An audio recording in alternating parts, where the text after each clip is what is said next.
কবিগুরু তাঁর ছিন্নপত্রাবলীর 215 নম্বর চিঠিটি কলকাতা থেকে সোমবার 26/6/1895 খ্রিস্টাব্দে লিখেছিলেন। কদিন খুব রীতিমতো বৃষ্টিবাদল হয়ে আজ মেঘ কেটে রৌদ্র দেখা দিয়েছে। মনে আছে এক সময় এই রকম দিনগুলো আমাকে ভারী অভিভূত করত। ভিতরে ভিতরে এমন একটা কম্পান্বিত রকমের আনন্দ উপস্থিত হতো, সে আমি ঠিক ব্যক্ত করতে পারবো না। আজ সেইটে মনে পড়ে গেল। আজ সকালে বাবা মশাইয়ের সঙ্গে দেখা করবার জন্যে পার্ক স্ট্রিটে গিয়েছিলুম। যাবার সময় বরাবর এক অমৃতবাজার পড়তে পড়তে যাচ্ছিলুম। ফেরবার সময় হঠাৎ গড়ের মাঠের দিকে দৃষ্টি পড়ল এবং পৃথিবীটা অনেকটা সেই আগেকার মতোই আছে, কেবল আমার আজকাল অবসর নেই।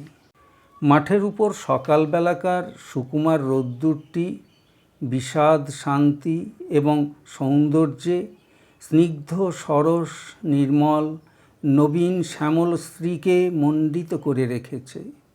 মনের ভিতরটাতে সেই আগেকার মতো খানিকক্ষণের জন্যে একটি অনির্বচনীয় কোমল সুন্দর রাগিনী কম্পিত হয়ে বেজে উঠতে লাগলো। এখন এত রকমের বিষয় আমার চারদিকে ব্যূহ বেঁধে রয়েছে যে জগৎটাকে সম্মুখে দেখতে পাইনি। একেবারে সচেতন মনের সঙ্গে বিশ্ব প্রকৃতির প্রত্যক্ষ সংযোগ, ঘনিষ্ঠ সংস্পর্শ আস্তে আস্তে সরে যাচ্ছে।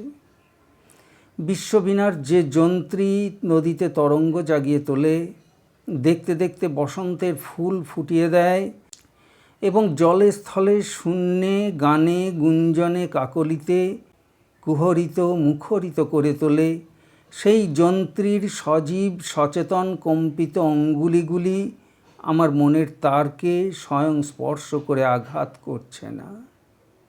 ভয় হয় পাছে এই রকম অনেক দিন হতে হতে মনের যে তারগুলো সর্বদাই বেজে বেজে উঠত, সেগুলোতে ধুলো পড়ে মরচে পড়ে যায়।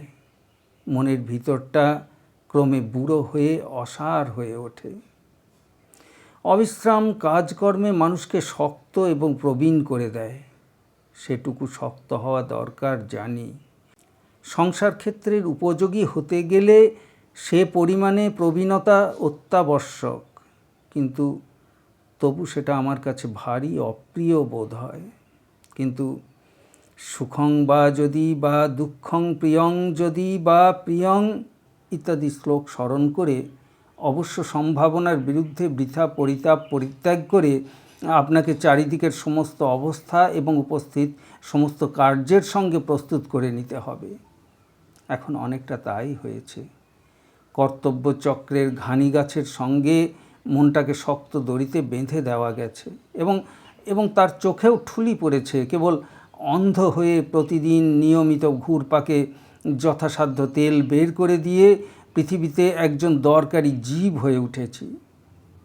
সঙ্গীতের চেয়ে তেলে অনেক কাজ দেয়, তাতে আহার চলে, সন্ধ্যার সময় আলোও জ্বলে। অতএব এক্ষণে চিঠি সমাপ্ত করে দিয়ে পুনশ্চ আমার ঘানি গাছে লাগিব। কাছারির চিঠিগুলি সম্মুখে পেশ হয়েছে, সাধনার প্রুফও স্তূপাকার জমেছে। সাতারা 28 জুন 1895।